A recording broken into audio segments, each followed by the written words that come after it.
Hey, how's it going? If you've watched any of my other videos, when it's regarding seeds, I do have a seed problem, and I definitely spend too much money on seeds.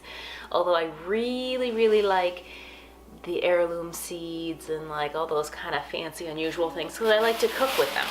However, I think it's only fair to show you that gardening does not have to involve buying $3 packets of seeds and buying expensive plants and things like that. So this is a little bonus video because it is February, and right about this time of year I get real antsy, and every time I see seeds in a store, especially if they're really cheap, I buy them.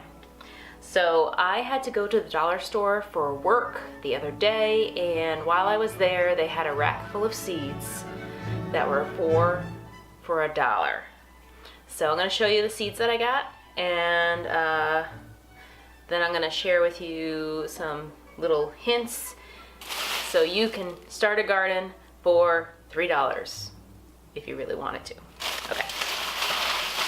First of all, see what I got. So they were all for $1, so 25 cents a pack, and in the state of Connecticut there is no sales tax on food seeds or food, so I ended up spending $3 even. I also bought some Epsom salt. This is not for my garden.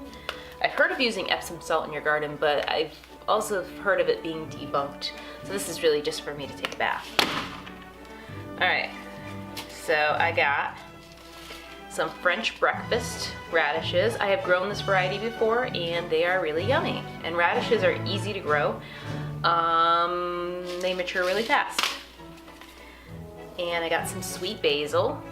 So they had some good stuff there. I mean, basil, I like basil. 25 cents, right? Detroit dark red beets.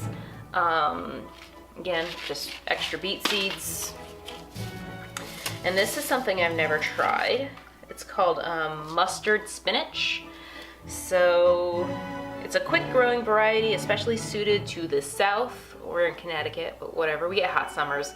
The leaves have a distinct flavor, a combination of spinach and mustard, and plants are heat and drought tolerant. So this might be a good dead of summer green for me to have in my garden. I like to have a wide variety of greens because sometimes your greens get hit by slugs or caterpillars or whatever. So if you have different kinds of things growing, then you'll have a better success rate. This is the gourmet blend radishes. So it looks like there's some white and red and yellow or orange ones, and like some French breakfast mixed in. So again, just radishes. These are peas, sugar snap peas. Anything that's a legume, like a pea or a bean or a chickpea or lentils, they have the ability to take nitrogen from the air and put it into the soil. So if you are starting your first year garden, make sure you grow lots and lots of legumes. They're also easy to grow, and peas are delicious. This is an heirloom variety, a Marketmore cucumber. So again, I have cucumber seeds already, but I like to grow multiple varieties of the same type of plant just in case a disease hits. Maybe one variety will make it over another. This is an heirloom variety of Swiss chard. Luscious. I don't know. It's just Swiss chard. I like Swiss chard. I'll eat it. We got some turnips. I love turnips. Purple top, white globe. So there you go. And we got the squash. Zucchini is also really easy to grow if you're a beginner. And this is dark green zucchini, whatever that means. 25 cents. This is Blue Lake 274. This is an heirloom variety of pole bean. I like to grow pole beans over bush beans because it frees up a little bit more space, and if you have slugs, they are less likely to get to your beans because the beans will be 6 feet up in the air. Slugs are slow. And then I have another thing of radishes, early scarlet globe. So that was a total, because they were all 25 cents a pack. from the dollar store. And yeah, they were packed for 2018 too, so just so you know, they're not like old seeds.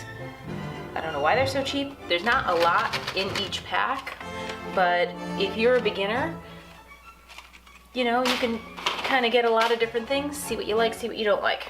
So there you go. I also went to the library and I picked up this book. I haven't read it yet, but this is Ruth Stout's Gardening Without Work. And she basically, wow, this book has been in the library since 1961. Wow. But basically she is kind of the master, or was the master, of no work gardening. Basically her words of advice were, you know, put down tons of straw. And if you asked her how much straw you should put down, she would say more. She would get straw for free from like spoiled straw from farms and stuff like that, you know, they couldn't feed to animals anymore. You can also use leaves. Leaves work fine. She was just a big advocate of like mulch, which I am too, because it actually helps you a lot with keeping weeds down, keeping the soil moist and fertile, and you don't have to till. So I'm excited to read this book. I haven't read it yet. I've only done a little bit of research on Ruth Stout herself, and that is it. So this was free because it's from the library. So utilize the library if you're a beginning gardener. You can get lots of gardening books for free, and then you can pick and choose which ones you like, and if you want to purchase them, then you can go out and buy them. But instead of going out and spending money on gardening books that, you know, maybe are a lot of pretty pictures but not a lot of information, go out to the library, grab a bunch of books, read them, and then if there are any ones that you really like that you want to refer to again and again, then buy those books. Or just keep borrowing them from the library. It's your tax dollars at work, guys. You gotta utilize that stuff. So anyways, I hope you enjoyed this budget gardening video. Again, it's February. I really want to get out in the garden, and it's snowing, and I'm very sad about it. So I've been numbing my pain with seeds because I got a seed problem.